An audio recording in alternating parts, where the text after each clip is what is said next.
Formula ఈ car రేస్లో మళ్లీ అధికారులను విచారణకు పిలిపించింది ఈడీ. 8, 9వ తేదీల్లో బిఎల్ఎన్ రెడ్డి, అరవింద్ కుమార్లు విచారణకు రావాలని నోటీసులు ఇచ్చింది.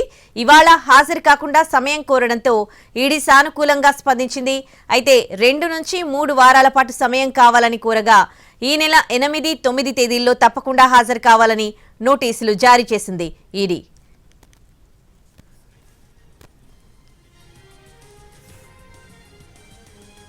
ఫార్ములా ఈ కార్ రేసులో ఇవాళ అధికారులు విచారణకు హాజరు కాలేదు.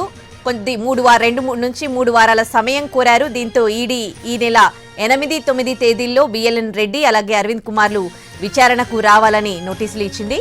ఇక ఇదే అంశానికి సంబంధించి మా crime input editor Ramesh Vaitla మరింత సమాచారం అందిస్తారు. రమేష్, ఫార్ములా ఈ కార్ రేస్ లో ఈ రోజు ఈడీ ఎదుట హాజరు కావాల్సిన బిఎన్ రెడ్డి తాను కొన్ని అనివార్య కారణాల రాలేకపోతున్నా కొంత సమయం కావాలని చెప్పి ఒక రిక్వెస్ట్ ని అటు ఈడీ అధికారులకు పంపడం జరిగింది. అయితే తనతో పాటు అతనితో పాటు ఐఏఎస్ అధికారి అరవింద్ కుమార్ కూడా తనకు కూడా కొంత సమయం కావాలి, రేపు నేను ఈడీ ఎదుట హాజరు కాలేని చెప్పి అతను కూడా ఒక రిక్వెస్ట్ ని ఈడీకి పంపడం జరిగింది. అయితే ఈ ఇద్దరి ఈ రిక్వెస్ట్ ను పరిగణలో తీసుకున్న అధికారులు మీరు 8 నుంచి 9వ తేదీలో తప్పకుండా హాజరు కావాలని చెప్పి కూడా ఈ మేరకు నోటీసులు ఇవ్వడం జరిగింది. అయితే ఆ రోజుల్లో తప్పకుండా మీరు రావాల్సిందే అని చెప్పి కూడా ఈడీ పిలుపునిచ్చింది. అయితే వాళ్ళు మాత్రం 2 నుంచి 3 వారాల పాటు తమకు సమయం కావాలి, ఆ సమయంలో మాత్రమే తాము రాగలుగుతాము, అప్పటి వరకు కొంత డాక్యుమెంటేషన్ కావచ్చు, కొంత ప్రిపరేషన్ చేసుకోవాల్సింది, కొంత డాక్యుమెంటేషన్ బయట నుంచి కూడా అంటే ఇతర దేశాల నుంచి కూడా రావాల్సి ఉంది. కాబట్టి 2 నుంచి 3 వారాల పాటు తమకు సమయం కావాలని చెప్పి ఈడీ అధికారులను కోరితే ఈడీ అధికారులు మాత్రం 8, 9వ తేదీన మీరు తప్పకుండా ఈడీ ఎదుట హాజరు కావాలని చెప్పి కూడా పేర్కొనడం జరిగింది. కాబట్టి 8, 9వ తేదీన ఈ ఈడీ ఎదుట వీళ్ళు తప్పకుండా హాజరు కావాల్సింది. మరోవైపు 7వ తేదీన కేటీఆర్ ను హాజరు కావాలని చెప్పి ఇప్పటికే ఈడీ నోటీసులు ఇచ్చింది. కాబట్టి 7వ తేదీన కూడా అటు కేటీఆర్ హాజరవుతాడా లేదా అనే విషయం ఇప్పటికీ సందిగ్ధంలో ఉండగా ఇప్పుడు 8, 9వ తేదీన వాళ్ళిద్దరు హాజరు కావాలని చెప్పి చెప్పడంతో వీళ్ళంతా కదా ముగ్గురు ఈ సంబంధించి ఫర్దర్ గా ఏం చేయబోతున్నది ఒక మీమాంస కొనసాగుతుంది. ఇప్పుడు ఏమైతుంది, ప్రస్తుతం అయితే 8, 9వ తేదీన తప్పకుండా హాజరు కావాలని చెప్పి కూడా అటు ఈడీ పిలుపునిచ్చింది. కాబట్టి వీళ్ళు ఆ రోజున హాజరవుతారా లేకుంటే కోర్టును ఆశ్రయిస్తారో చూడాల్సిన అవసరం ఉంది.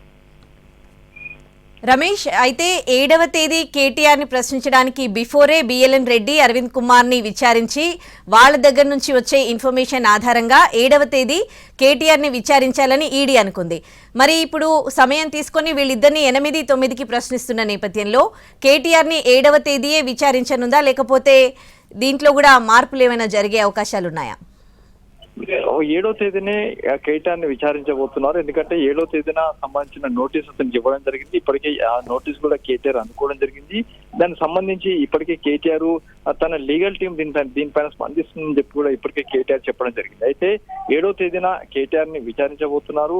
అందుకు సంబంధించి నోటీస్ ఇప్పుడే వెళ్ళిపోయింది. అయితే 2, 3వ తేదీన బిఎల్ఎన్ రెడ్డి, అరవింద్ కుమార్ ని విచారించిన తర్వాత 4 రోజుల గ్యాప్ తర్వాత 3 రోజుల గ్యాప్ తర్వాత కేటీఆర్ ని విచారించాలని చెప్పి అధికారులు అనుకున్నారు. కానీ ఈ ఇద్దరు అయితే అరవింద్ కుమార్, బిఎల్ రెడ్డి తమకు సమయం కావాలని కోరడంతో కేటీఆర్ ని విచారించిన తర్వాత ఆ ఇద్దరు 8, 9వ తేదీన వాళ్ళిద్దరు రావాలని చెప్పి నోటీసు ఇవ్వడం జరిగింది. కాబట్టి కేటీఆర్ విచారణ యథాతథంగా ఉండబోతుంది. ఒకవేళ 7వ తేదీన కేటీఆర్ తను రాలేనని చెప్పి ఏమన్నా రిక్వెస్ట్ పెట్టుకుంటే అప్పుడు ఈడీ పనిలో తీసుకుని మళ్ళీ ఏమైనా సమయం ఇచ్చే అవకాశమే కనబడుతుంది. ఇప్పటికైతే కేటీఆర్ ని 7వ తేదీన విచారించేందుకు అధికారులు ఇప్పటికే నోటీసులు ఇవ్వడం జరిగింది. 7వ తేదీన కేటీఆర్, 8వ తేదీన బిఎన్ రెడ్డి, 9వ తేదీన అరవింద్ కుమార్ ఈ ముగ్గురు కూడా వరుసగా విచారించేందుకు అటు ఈడీ అధికారులు పూర్తి స్థాయిలో ప్లాన్ చేశారు. Right, thanks for the updates Ramesh Vaitla. Formula ఈ కార్ రేసులో ఇవాళ బిఎల్ఎన్ రెడ్డి అలాగే రేపు అరవింద్ కుమార్లను ఈడీ విచారించాల్సి ఉంది. అయితే వీరు ఇరువురు కూడా 2 నుంచి 3 వారాల సమయం కోరారు. దీనికి ఈడీ సానుకూలంగా స్పందించింది. అయితే వారిని ఈ నెల 8 అలాగే 9 తేదీల్లో విచారణకు రావాల్సిందిగా కోరింది.